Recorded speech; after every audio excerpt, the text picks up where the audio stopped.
See you. Later, boys. See ya. Thanks for racing with me. I'll see you next week. Oh, God. Predominant one. Get this off the screen. All right. Night, guys. See ya.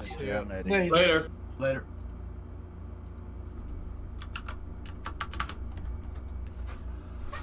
Oh, man. That was fun. But it's time for a rocket launch. I didn't win, but hey, it's all right. Check this out. Another hurricane picture. Yes, very cool. I mean, not, but also. Yep. Space X, space Y. Yep. Yep. Okay, so CRS-23. Let's go. Let's cap this stream off.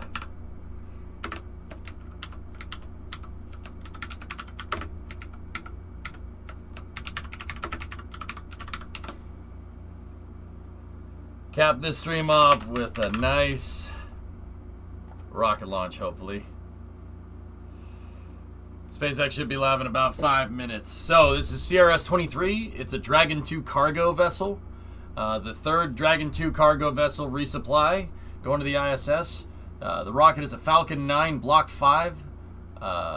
And it's launching out of Complex 39A.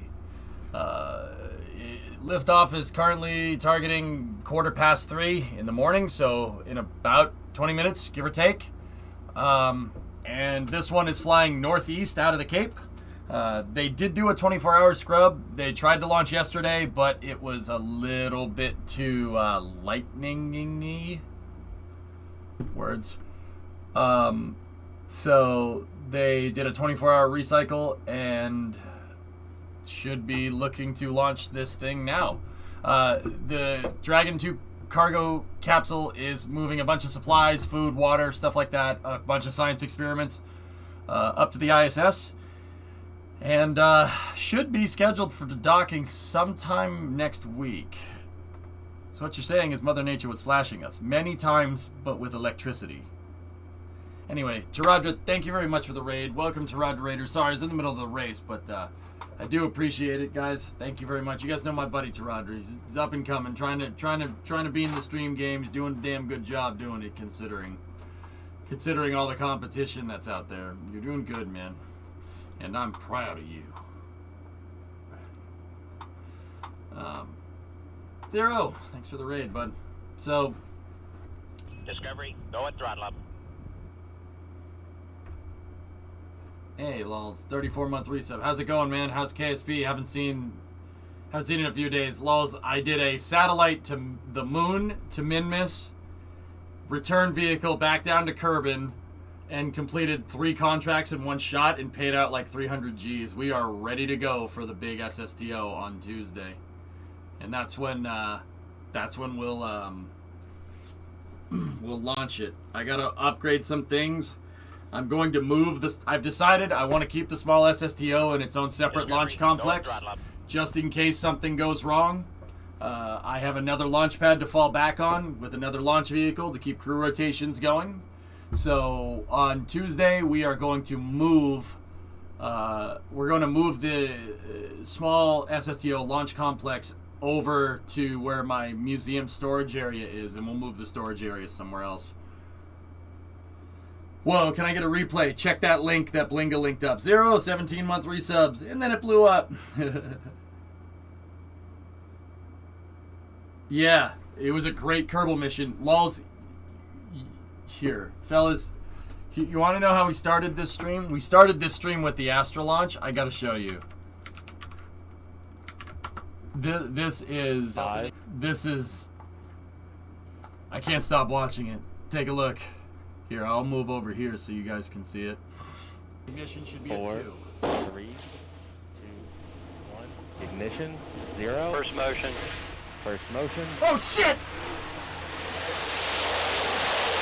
Whoa.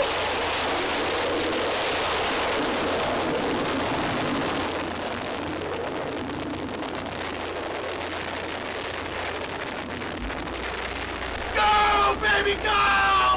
Yeah! Fly, you freaking piece of junk! Let's go! Yeah! Awesome! awesome! Go! Get up there! Go! Get up there! Yeah! Awesome! That's so sick! It made it! Yes!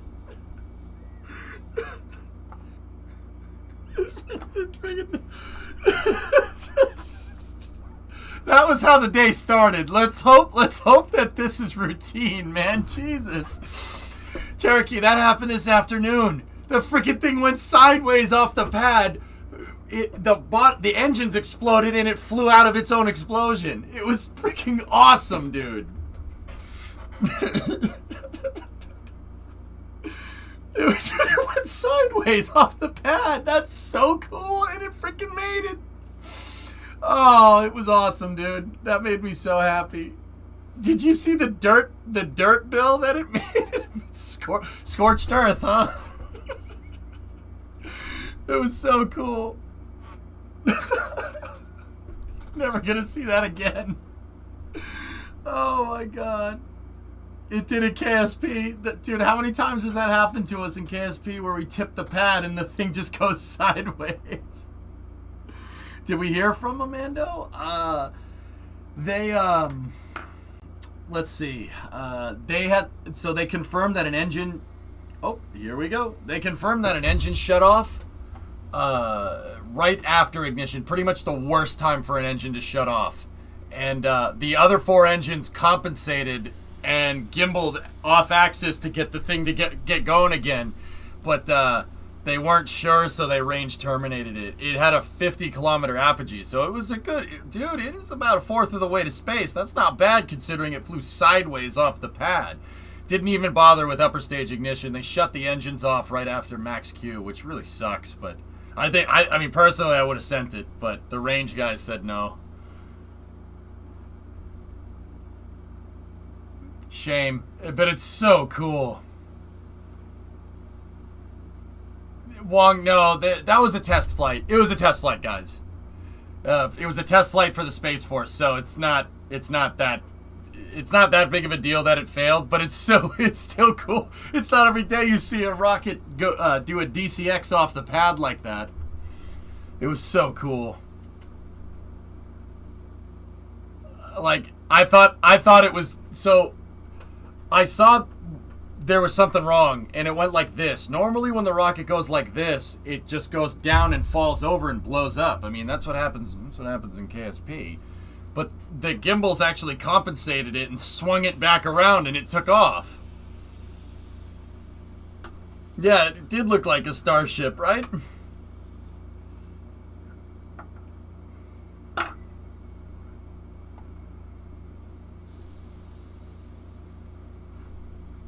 It was ridiculous, man. Yeah, they wouldn't have had enough fuel to make it, Cherokee. That's probably why they got rid of it. But it was, dude, the thing's still compensated. Give those GNC guys a raise, man. Damn. Do you work on SpaceX as an engineer or something? So, dude, I'm self-taught, and what I do is I teach people here on Twitch. But don't worry, I keep saying, like, oh, it happens in Kerbal, right? I only use Kerbal as a tool to teach people. I actually go and like, read the actual material. I've worked with NASA. I've hosted panels with NASA at TwitchCon before, but I do outreach here. I'm not an engineer, by trade at least. But yeah, it's my job to be here and show you guys launches and teach people about how cool space is and play space games and engineering games. That's what I do. That's right, Mike. Damn straight. Yeah, I mean, if you want to know about this thing, I can tell you about this thing. I've been following Falcon 9 for the better part of a decade. And before that, it was the shuttle since I was a lot younger. The programmers are writing code tonight that if one engine shuts down before T+3, that they all shut down. Oh, that's a shame. Hey, Nervous. Oh, look, Dragon. Hi. What's up, man? Did you get enough funds to fly Big Chungus again? Yep. MG, we did a... 7 deployed a payload, went to the moon, circularized around the moon, went to Minmus, circularized around Minmus, got a contract there, came back down, landed, aero braked 6 times, landed the probe, and got 2 flight milestones. Got the Minmus and the moon. That contract ended up paying out like $300K. We have enough. I have like 1.2 mil. We're good to go. I'm going to move the small SSTO's launch pad out to my service yard area, Launch Complex 2. And, yeah, big boy time. Yeah, I know, Ando. It was cool. I see no reason that you couldn't contribute to actual engineering designs, even when self-trained. After all, Ramanujan was self-trained, and he developed the formulas to allow Hawking to do his thing with black holes. Yeah, overlapping. I mean, dude, I would love to go back to school, man, but I don't know if like, I want to. I really should. But yeah, I really like this stuff, man, and I have people, like, see, like, that's the thing, man. I can't afford to screw up. I have, like, don't get me wrong, I misspeak. I make mistakes from time to time, but I have to know my stuff cold. Especially if you're self-taught, dude, because there's a lot of people out there that, they benefit off of spaceflight, but they don't understand how difficult this stuff is. I go freaking neck deep into this stuff. I'll tell you how most of this stuff works, and I've had people say that work in the industry that I know what I'm doing, so that's the best endorsement that I could get. But yeah, I don't know about working on the real stuff. Maybe I could, maybe I couldn't. I don't know. I mean, if somebody offered me a job, I'd definitely try. But anyway, I'm gonna shut up. It's not about me, it's about Dragon. Let's go. I'm Megan Cruz with NASA Communications live. But I appreciate that, man. Thank you. Today's launch at 3:14 a.m. Eastern Time is SpaceX's 23rd. Of course, NASA with the underdriven audio, as per usual. We are again simulcasting this live show on NASA TV and on SpaceX's webcast. Let's come back, Megan. bring in Andy.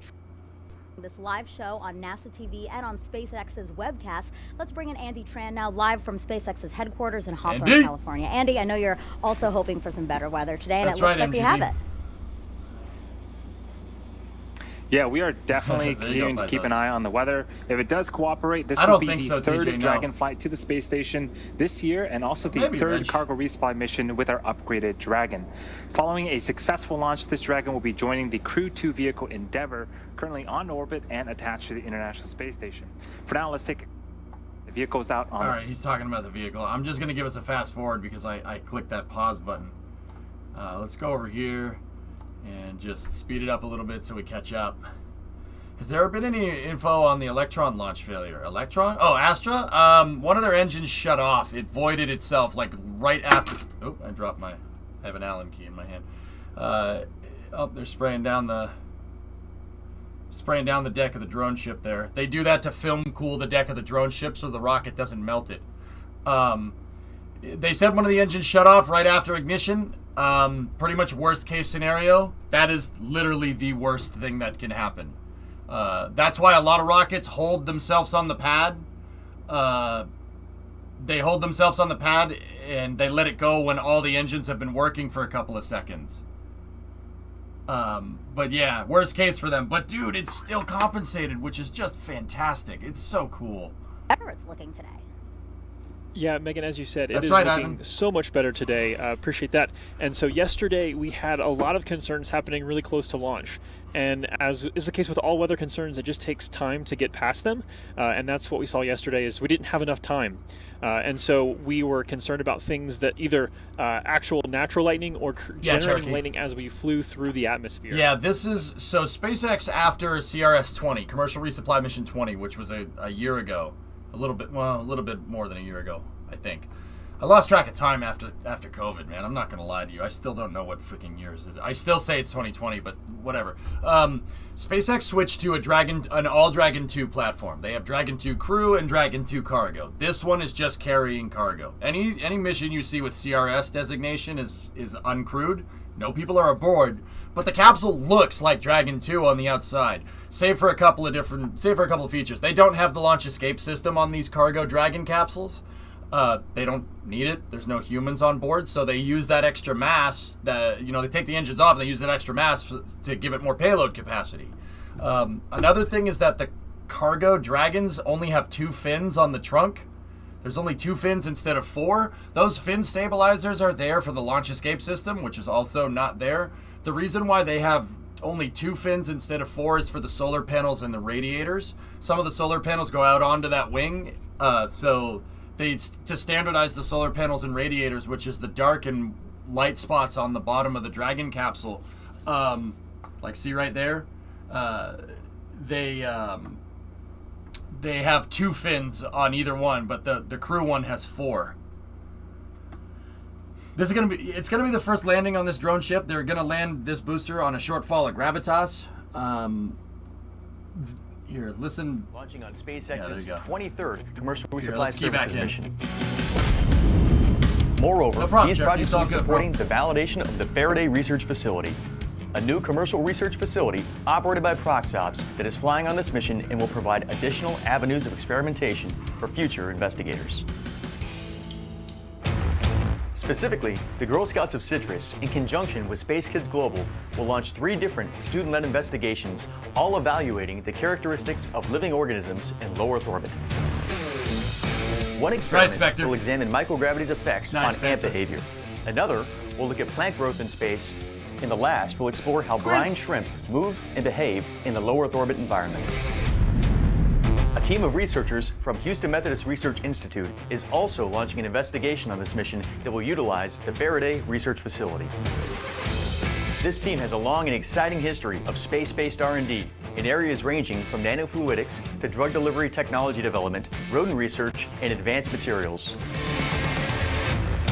These research projects have led the team to its latest investigation that will aid in the development of a tunable drug delivery implant. The implant can be remotely controlled to release specific amounts of drug, providing individualized treatment for patients on Earth. I'm just going to turn this down. NASA likes boosting the audio randomly.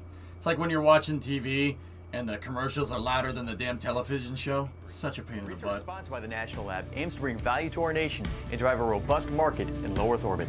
To learn more about all investigations sponsored by the ISS National Lab flying on this mission, please visit our mission overview page at issnationallab.org. All very interesting and really a wide variety of science. Researchers use the unique opportunity to study things in microgravity to hopefully uncover ways to improve human spaceflight or how we do things here on Earth. Some of today's experiments were loaded onto Dragon just right before yesterday's launch attempt. You can see video there of what we call that late load. Each person is carefully handling the time-sensitive experiments. So they're late-loading propellant. They're not late-loading propellants. They're late-loading laboratory modules that are time sensitive. So it's a lab experiment that you have to get done in a certain period of time. They load them in at the very last second, so they spend the least amount of time isolated on the capsule. And that's the stuff they pack basically at the front of the capsule. So right when it gets to the ISS, they can pull the science right off and do it right away.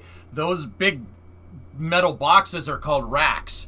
The ISS is basically like a modular locker room. See all these, see the racks on the side right here that they're opening and closing? It's all modular in certain parts of the module. You could just pull them out like server racks almost. It's basically kind of like that. So they can put racks in and take racks out really, really fast. Some of the racks are powered, so like a server rack would be powered. Other ones are like different, like a greenhouse and stuff. See these? There they are. Growth facility. See? On my last flight, I got to grow lettuce in here, and we got to actually harvest that and eat it, so that's pretty cool. One of the things we're trying to do is to learn how to engineer plants to grow better in microgravity, and what we learn from that will be able to help us in the future in space travel, but also help people on Earth grow things better. This isn't the only facility we have on the International Space Station to grow things. We have an advanced plant habitat, and currently we're growing chili peppers in there, which we hope to harvest towards the end of our mission. Nice. So now we're in the U.S. laboratory, which is called Destiny, and this is one of our main areas for conducting science on the International Space Station. So that thing up one there, of the things that makes the International Space Station such a versatile research lab are the express racks. There's a couple of them right here over my head, and the cool thing about these is that it allows different researchers from around the world to send up their own payload, and the express rack provides the power and data, there's one of the server rack pieces. Whatever that particular payload needs. One of the new facilities that will be coming up on SpaceX 23 cargo mission is called the Faraday Research Facility, and it's able to house 4 different experiments at once. 3 of them will house small organisms. The 4th experiment will be a medical experiment to look at remote-controlled delivery of medication. So that will be an interesting technology demonstration as well, and we'll be able to install that facility into one of our express racks here in the laboratory. So that's Shane Kimbrough and Megan MacArthur, they're up there on the Crew 2 mission. Shaniqua, you're on. And that was NASA astronauts Megan MacArthur and Shane Kimbrough aboard the International Space Station. I just said that. And welcome to the International Space Station Flight Control Room. I am Shaniqua Vereen, live at the Johnson Space Center here in Houston, Texas. The team of flight controllers at Mission Control Houston today is being led by Flight Director Rebecca Wingfield. Teams here at Mission Control will really jump into action tonight into early Monday morning as Cargo Dragon approaches the International Space Station. Yeah, cool. There are currently 7 crew members living and working aboard the station. Expedition 65 consists of NASA astronauts Shane Kimbrough, Megan MacArthur, and Mark Vandehei, Roscosmos cosmonauts Pyotr Dubrov and Oleg Novitsky, Aki Hoshide of JAXA, and Thomas Pesquet of the European Space Agency. The Frenchman. As Crew Dragon approaches the International Space Station in the morning hours on August 30th, SpaceX is conducting Shane this launch, Kimbrough Cherokee. and Megan MacArthur will be monitoring the arrival from the station's cupola. Right, Shimmy? Cargo Dragon will remain attached to the International Space Station for about 1 month before being packed up with critical science and supplies and will splash down in the Atlantic Ocean or the Gulf of Mexico for that science to be analyzed back here on Earth. Cha-cha, yeah, that's the countdown right there. Mission Control Houston, and we're looking forward to welcoming another vehicle to the International Space Station. So for now, we'll head back out to Kennedy. Megan? I'm gonna pause Shaniqua here real quick. Great, Shaniqua, thanks. Let me back it up. That month, ocean or the Gulf of Mexico for that science to be analyzed back here on Earth. Everything's still a go. So okay, here, check this out. See over here? See how the middle track is where the ISS's next orbit. See how the track goes right over Florida? That's why they have to launch at a certain time. This is why they're launching at 2:45 in the freaking morning. Because the track needs to go right over. So this is the next orbit. That's the orbit that it's currently on. Or that's the previous orbit. So previous orbit, current orbit, next orbit. The ISS is over here. It's down underneath Australia over there, and it's gonna fly up. It's gonna fly up here because its orbit is tilted, and it's gonna fly right over Florida right before they're ready to go. So I'm gonna pop us back over to live here. You can see on screen right now, it's starting to recline away from What's up, Falcon human? 9. The transporter director is that large truss structure That'd be next cool, to Falcon UK. 9. Its job is, again, to retract away from the rocket and prepare for liftoff. At this point, RP-1 fuel is completely loaded on the second stage and nearly completely loaded on the first stage. Liquid oxygen loading is currently underway on both stages and will complete around the T-minus 2 minute mark. So right when they're finished filling up the second stage with liquid fuel and oxidizer, there's a fuel line that goes up the white structure here that goes into that fills up that tank with fuel. What they're going to do is they're going to do a T closeout right here. They're going to get all the propellants out of that thing, and they do that by venting the locks and then just draining down the RP-1 back into the tanks. The liquid oxygen, though, it turns to gas in the pipe, so they vent the pipe out here. When this thing starts spewing out condensation or gaseous oxygen, you know they're fueled up and ready to go. Of those engines, on the engine on the second stage, to ensure we have control for the uphill climbing and navigating that vehicle. Okay, so all this, you're probably asking, like, what's all that? What's all this stuff? So the propellant, the liquid oxygen is extremely cold. This thing is using a bipropellant, so it's using liquid oxygen as the oxidizer, and RP-1, which is like a highly refined version of jet fuel. I just call it kerosene because it might as well be. Oh. Okay, ground gas closeout has begun right here. Watch for it. So all of this stuff is just the cold liquid oxygen, and you can see where the kerosene tanks are, right, and where the liquid oxygen tanks are. There's the closeout. See the big puff of smoke right there? The liquid oxygen tanks are so ridiculously cold that they cause the precipitation in the atmosphere, because it's in Florida, to condense around the rocket, and it makes this huge vape cloud on the rocket. These are called semi-cryogenic propellants. Because, well, semi-cryogenic, one of them's cold. Liquid oxygen is cold, kerosene is not cold. The water tower leaking, this is using a gravity-fed sound suppression system. So the water tank is topped off and ready to go. Thank you for the subs, guys. I'm going to shut up here, and we're going to go for it here. Let's see. Launch number 2 of the stream. Both stages are now pressurizing for launch. That's cool, Devlin. Hell yeah. Both be good to go. 9, CRS-23. Go for launch. All right. Launch director saying go for launch. That was the voice of the launch director verifying we are go. Hey, don't copy me. No, what you were seeing is the water tower leaking. They prime the water tower, and when the thing's full, it starts leaking. The gravity system is gonna...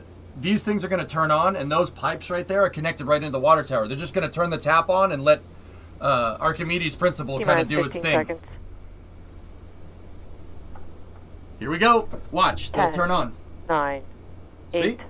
7, 6, They're, 5. It's primed, and 4, watch. They'll turn on the 3, waterworks right when the engines 2, go. 1, 0. Ignition and liftoff. All right, there she goes. Dragon takes flight, continuing a busy year of deliveries to a crew of 7 aboard the International Space Station. That looked good. Liftoff looked clean. Stage 1 chamber pressure is nominal. Fly, baby, fly. Into the clouds. Woohoo! Right through it. Oh, I love that noise, man.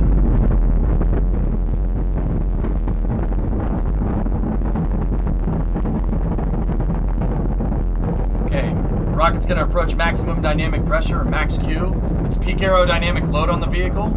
How I like to explain it is, you know, the rocket's still down in the atmosphere at this point, even though it's going fast, right?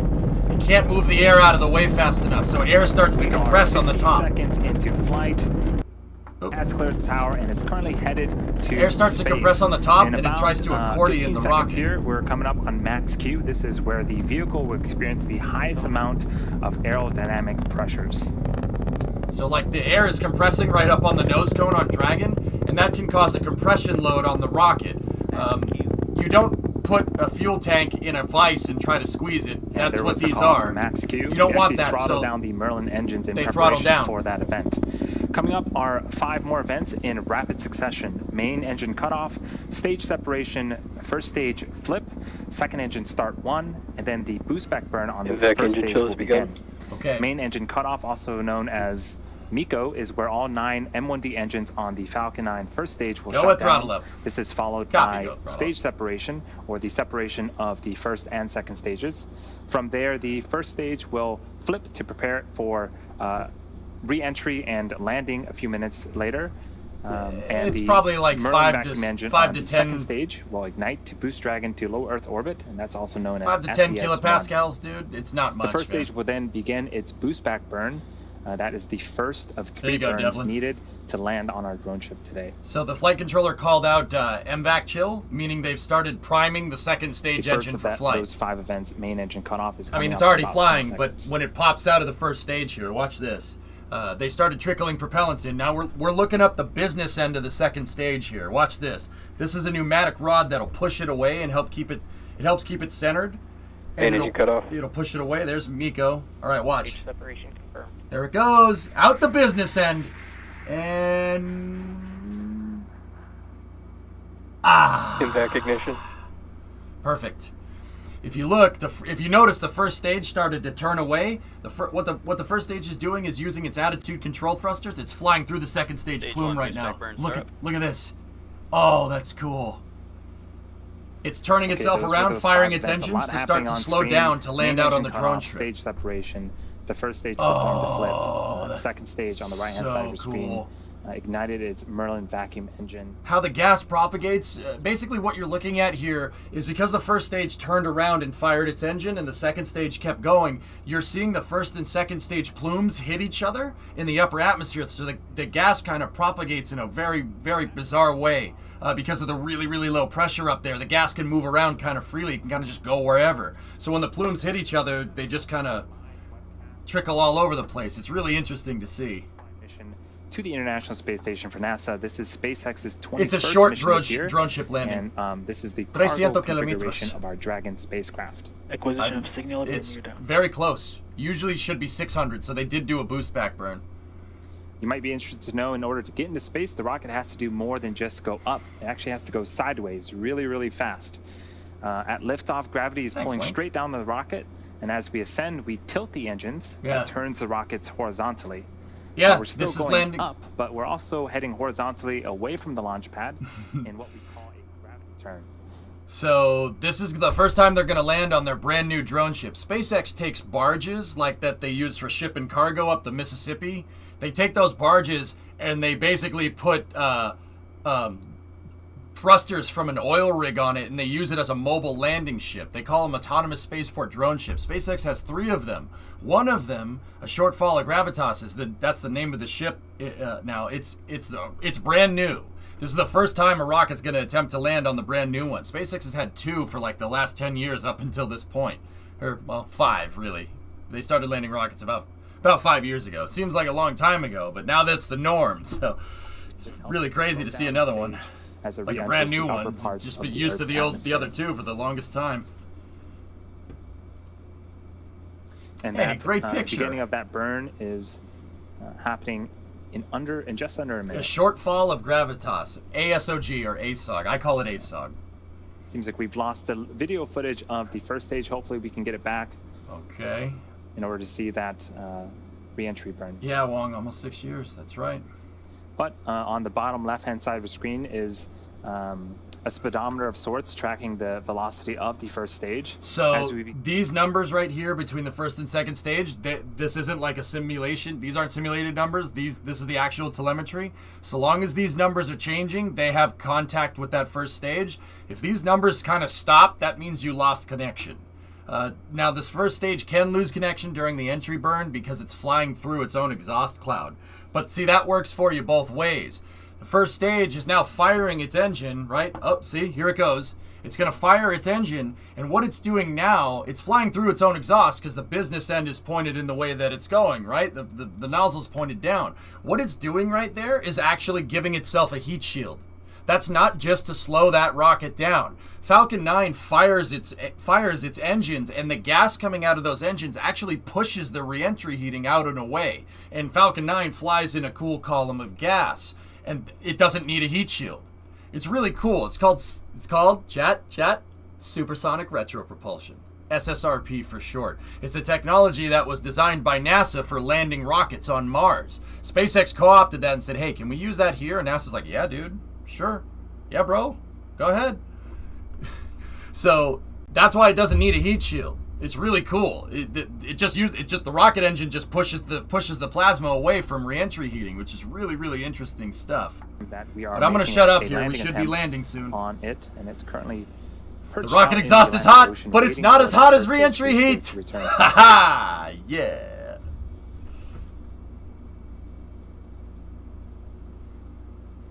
All right. Stage 1 landing burn startup. Okay, here we go. Come on, baby. Come on. A single. You see the grid fins? The grid fins are steering her. Number 9 has relit in preparation for landing. Okay, a little bit of a fragmented signal here. All right, we got a view on the drone ship. Wait for it. Stage 1 landing leg deploy. Okay, leg deploy. Watch. Come on. Come on, stick it. That looks good. That looks good. Stage 1 landing confirmed. Yeah! Alright, first landing on a Shortfall of Gravitas. Look at that thing, dude. That was just in space. For an orbital class rocket, and the very first for our new drone ship, a Shortfall of Gravitas. See, they're venting it down, bringing the tanks down from flight pressure. Off today's mission. Dude, that is dead center. Perfect. Coming up is for the that is dead center. The Merlin vacuum engine will shut off its engine in an event called second engine cutoff, also known as SECO. Okay. Stand by for terminal Shortly guidance. After SECO, we'll be entering a coast phase and waiting for that confirmation of a good orbit. So you know the 2 astronauts that we were looking at that were doing the presentation on ISS racks? That first stage moved them into space, by the way. That booster launched Crew 1 and Crew 2. Yeah, I think that's the 4th or 5th flight for that booster. Okay, second stage engine cutoff. They have NOI. Confirmation. Nominal orbit insertion. Of both SECO, second engine cutoff, and a nominal orbital insertion. Yeah, Caveman, probably. Now, the second stage has one last major task, and that is commanding separation of Dragon a couple of minutes from now. Again, this is the second flight for this end of particular Dragon right here. and the first reuse of our upgraded cargo vehicle. We should have video of Dragon separation from the top. Should be a of the couple of second days, stage. Reg. It'll give us a nice view into Dragon's unpressurized cargo trunk. No junk in the trunk today. Sorry, Panta.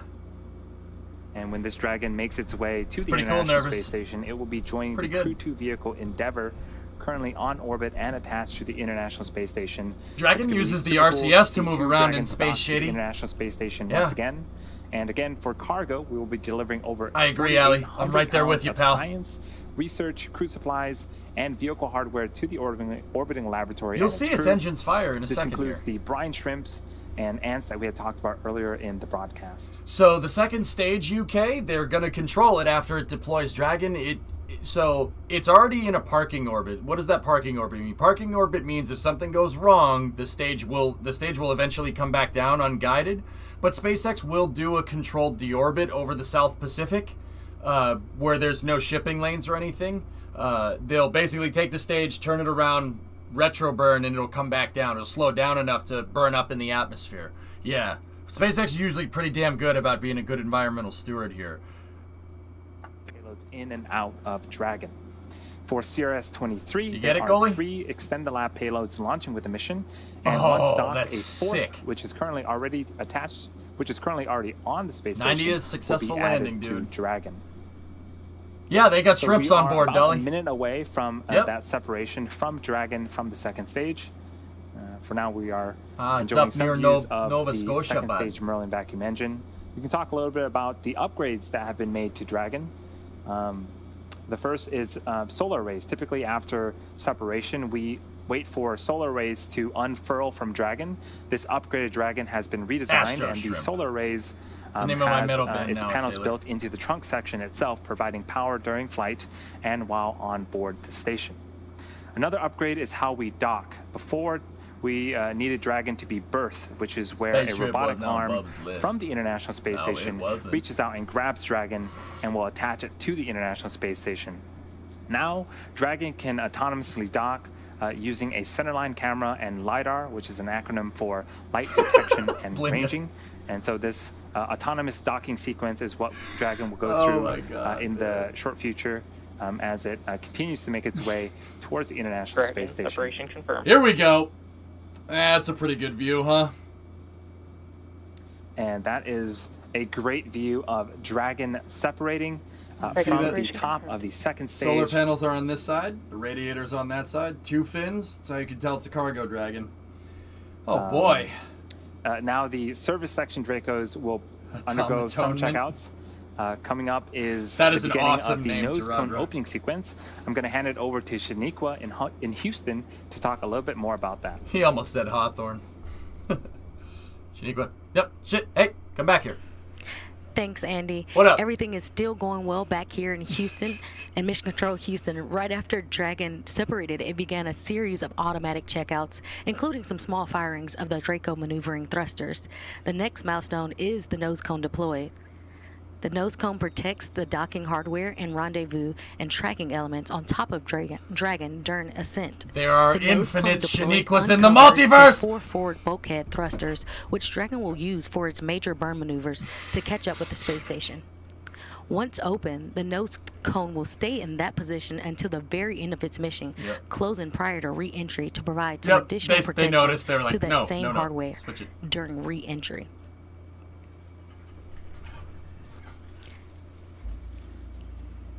And we currently are waiting for confirmation for that nose cone to be deployed. This is a camera up in space, guys. That's a camera on the ISS, but the ISS is in nighttime right now, so you can't see anything. But you know it's a camera that's up in space. See all the pixels? No, those aren't stars. Those are dead pixels on the camera because radiation fries stuff up there over time. So the DSLR camera lens gets completely shot. That's how you know it's a camera that's up in space, but it can't. It's dark up there because see, if you look at the track right here, you look at the track. The ISS is over the South Pacific right now, and it's gonna come. Look, it's gonna come up right over Florida, right where Dragon is, and Dragon will catch up to. Well, it'll keep going, and Dragon will get up to it eventually. Hey, Hasser, do you know what a Hasser is, Frank? It's a pig that don't fly straight. Thank you for the sub, Frank. Also got Welcome to Mission Control. You go at throttle up. Hey, drummer, what's going on? You should look up. Dragon's flying over you right now. See that oblong circle over Argentina and Brazil? The South Atlantic anomaly. Yep. Yeah, that's the SAA. That's where one of Earth's Van Allen belts kind of comes in. If you're just joining us, we're boreal Mission effects Control going on Houston there. currently, Yeah, don't and fly we're over waiting there. for It'll make the your confirmation of airplane NOSCOM computer deploy go, for "Ha." Cargo Dragon. Okay, they're waiting on deploy. The Shortfall of Gravitas is the only ASDS so far to have a successful landing on its first mission. I guess you're right. That band, yeah, that band, Van Allen with Eddie Van Allen, right? That's the band, right? He's not dead, man, I swear. Look, it's 2021. I can believe whatever I want to believe. Eddie Van Halen's still alive, okay? So is Neil Peart and Dusty. And as we still wait, we do have a special guest. Now joining me on the phone is manager of the International Space Station Systems Engineering and Integration Office, Jeff Aaron. They just went home. Jeff, can you outline the major activities for the crew with CRS-23 for us? Sure can.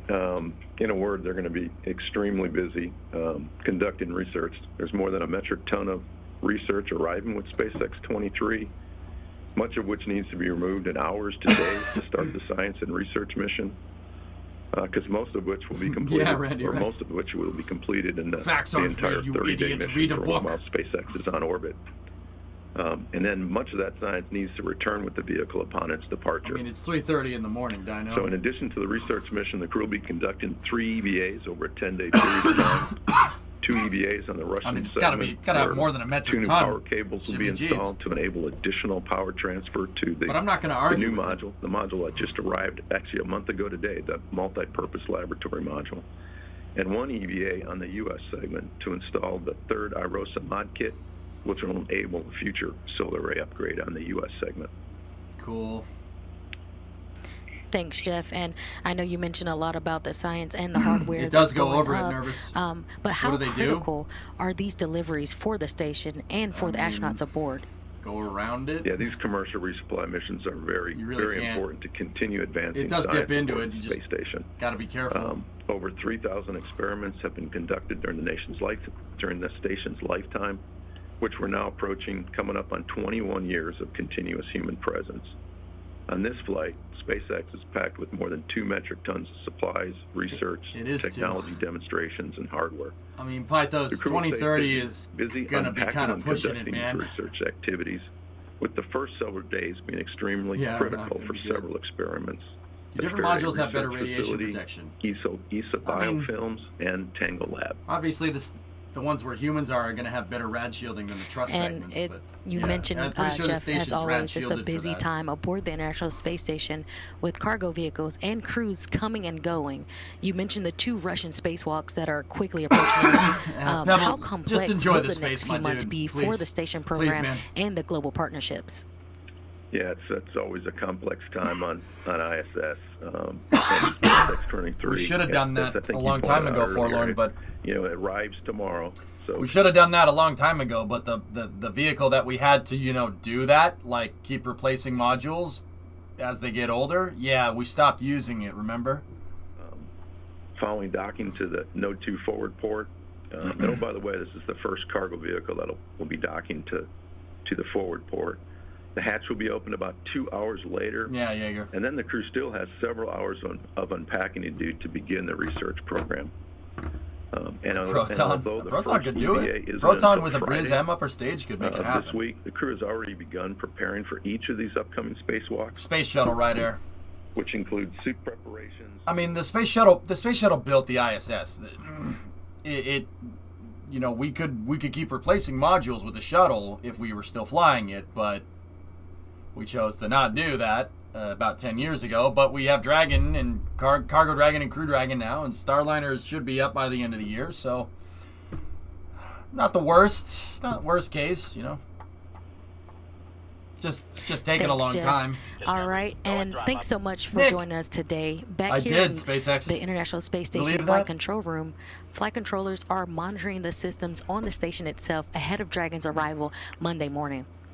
Once Dragon crosses that approach ellipsoid, which is the mythical sphere around the station, flight controllers here in Mission Control Houston will begin joint operations with the SpaceX teams in Hawthorne, California. NASA astronauts Shane Kimbrough and Megan MacArthur will be monitoring the approach and arrival of Dragon with a planned docking Monday morning at 10 a.m. Central Time, 11 a.m. Eastern. Once Cargo Dragon is docked to the Axiom station, Space, MacArthur and Glinga? Kimbrough will begin those hatch operations that Jeff mentioned. And between the International Space Station and Cargo Dragon, the hatches will be opened. Again, everything's still on track on the International Space Station side. So that'll do it for us here in Mission Control Houston. Now back over to Kennedy. Megan? Axiom Space, guys, That's going to is wrap the, up our launch coverage of like kinda where SpaceX's they wanna go with it. 23rd commercial resupply services mission. Cargo Dragon is on course to dock to the International Space Station at about 11 a.m. Eastern Time tomorrow. We will have live coverage of rendezvous and docking beginning at Wait, 9 how much p.m. was it? Cargo Dragon is on course to dock to the International Space at about 11 a.m. Eastern Time tomorrow. We will have live coverage of rendezvous and docking beginning at 9:30. In the meantime, you can learn even more about this mission on NASA.gov commercial resupply. Thank you for joining us, and we'll leave you with a replay of today's gorgeous launch. Thank you, Megan. T-minus 15 seconds. Of course, Pop. 10, 9, 8. What's that, Pythos? 7, Is Dragon 6, and Falcon 9 currently 5, outpacing the shuttle's 4, refurbishment? 3, Yep. 2, 1, 0. Ignition and liftoff. Cargo Dragon takes flight, Looked real good. continuing a busy year of deliveries to a crew of 7 aboard the International Space Station. Tomorrow is Monday. You get your day off. I take Mondays off now, nervous. I might be here depending on what's going on. Mile, what's up? Why are they abandoning the ISS in 2030? I heard the orbit is decaying or something. The ISS has always been in a decaying orbit, Mile. If anything ever goes wrong, they don't want a football field sized piece of debris up there. It will always come back down. If everybody left it right now, it'll come back down. It needs to be constantly boosted. It's boosted by Progress capsules that dock to the back of the space station, and they boost it up. The Russian resupply capsules, because the Russian segment is the service module for the ISS. It's the service propulsion system for moving the station around. Now, in terms of why the ISS, why we want to stop using it in 2030, guys, it's old. It is old. Nothing has been in space that's been constantly habitated by humans for this long. The Russian modules on the ISS, the modules that make up the Russian operational segment, with the exception of Nauka, Zarya and Zvezda, they are 30 years old. They were built by the Soviet Union. It's old. Like, name one other thing that still gets this much use from 30 years ago, man. Like, in space is not exactly an easy place to keep this stuff running. Most of the ISS modules that are up there, we launched them in the 2000s, right? But those modules and module designs go back to Space Station Freedom. Space Station Freedom, which was a result of Reagan's SDI program in 1984.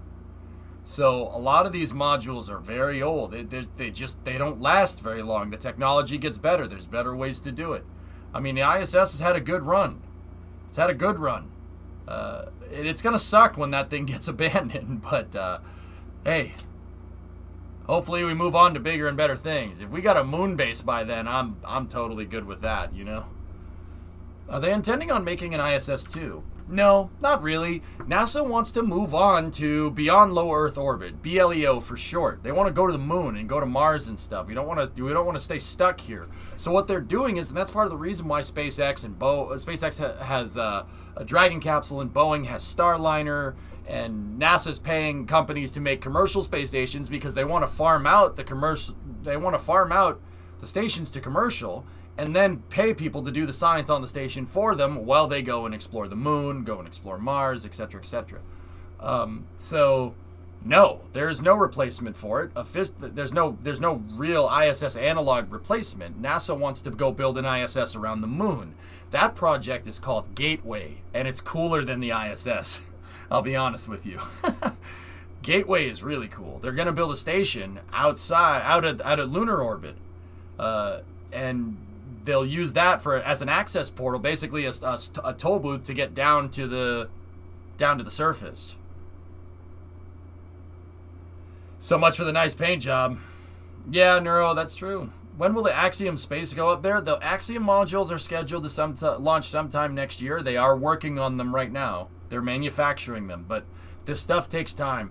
That's the thing about spaceflight, guys. Elon spoiled the crap out of us, man. This stuff takes time. It's very difficult to do. It takes time, and you got to go slow. Be slow and deliberate. I mean, like I said, Elon and SpaceX are the one anomaly to that. SpaceX makes this stuff look easy. I mean, look at how much trouble Astra had this afternoon. The last time a Falcon 9 did that was in 2010. Last time a Falcon 9 did anything like that. So, I mean, SpaceX makes it look easy, but everybody else goes a little bit slower, you know? Sorry, I inhaled some dust. It's getting dusty in here, so if it sounds like my voice is starting to go, I'm out of water. I'm out of water. Oh, boy. Anyway, got to make space stations around other bodies now. Exactly, Luxon. Yep. I love the shuttle, Spectre. The shuttle is my favorite. Nothing will be as cool as the shuttle. Maybe Starship. Starship, maybe. But I didn't grow up with Starship. You know what I mean? I grew up with the space shuttle. That was my dreams, dude, because it's a spaceship. You look at a pod and you say, all right, that looks like a pill with some seats in it. That's cool, I guess. You look at the space shuttle, everybody knows what that is. Everyone knows that flies into space. That's a spaceship. That's why I like the shuttle. Hopefully Starship can fulfill that kind of same vibe, you know? People will look at Starship and be like, that's a spaceship, man. Not just something that little dinky cone that goes at the top of a rocket. Like, don't get me wrong, pods are cool, but holy crap, I can't, like, dude, I know all about spaceflight, guys. I know all about it. I know why we use pods. I know why they're there. I understand them. They're a good idea. They're a lot easier to make than a space shuttle. I get it. But I can't help but think that 50 years past the moon landing, we should have some Star Trek stuff up in here, don't you think? There should be some Star Trek stuff. We don't even have a moon base. It's 2021. What the hell, man? What?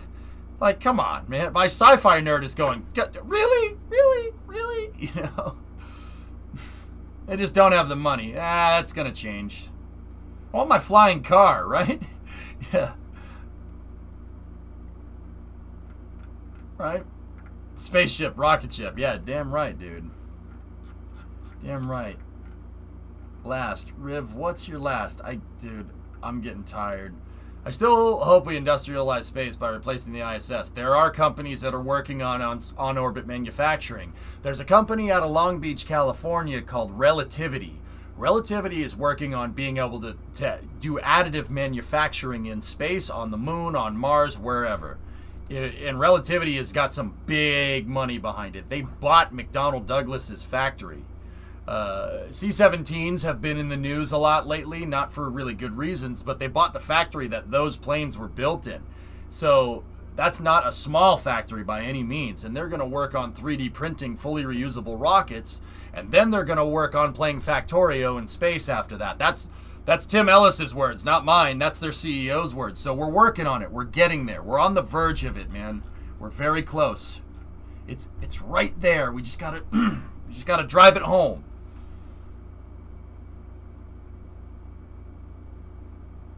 I want to be able to say a brr, brr, brr, brr, brr, brr. I thought you were going to say they bought McDonald's. I mean, they probably buy McDonald's. McDonald's is good if you need something real quick, you know. We need warp drive. Yeah, just give it some time, dude. NASA, another program that NASA is funding as part of their Beyond Low Earth Orbit research is the nuclear thermal propulsion. So NTR, it's called a NERVA engine for short. It's basically a rocket engine with a nuclear reactor inside. And basically the nuclear reactor gives off a lot of heat. through radioactiveness, right?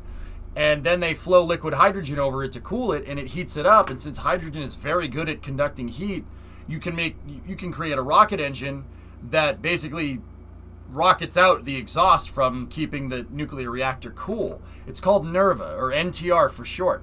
NASA restarted the NERVA program after 50 years.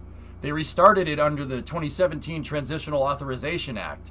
So it was started in 2017. They are working on nuclear engines. Nuclear engines, don't get me wrong, they're not going to use them down here. They're going to fly them up into space and use them up there. Don't worry, they don't spew out radiation, types of radiation that are that can cause long-term damage. The radioactive hydrogen isotope that comes out of a nuclear engine is actually, it decays real fast. So nuclear engines are actually pretty dang safe, and they're super efficient. They are twice as efficient as the most efficient rockets flying right now. If we nail NERVA, and NASA's allowed to do its thing for a change, NERVA, taxi to the moon, easily. There and back, no problem. No problem. No problem. I do, Devil Dog. Yeah, the spacecraft from Space 1999 with the engines that turn. Yeah, that's cool. All right, Bram. Hey, thanks for streaming and racing. Hey, thanks for racing with me. All right. Is it an open cycle or closed cycle nuclear engine? Well, what it does is, Sword, is they flow some liquid hydrogen over the nozzle to keep the nozzle cool, and then that liquid hydrogen spins the turbo pumps that pump more liquid hydrogen into the nuke to get it to thrust. So it's kind of open cycle, but kind of not. It's like if you took an RL-10 and made it nuclear. It's an expander cycle almost. It works very similar to that if you understand how that works. Basically, they take the really cold propellants, they put it over the rocket engine. The rocket engine, because it's warm metal, it heats up the liquid hydrogen, which is like minus 500 Fahrenheit. It heats it up, right? And the resulting evaporation, hydrogen going from liquid to gas, turns a turbine wheel. And that turbine wheel turns the fuel pump that makes the engine work. It's kind of like that. That's cool, Snackless. I'd like to see if we find a 50,000-year-old... Oh, geez. Yeah, that'd be cool. I guess, Cherokee, right?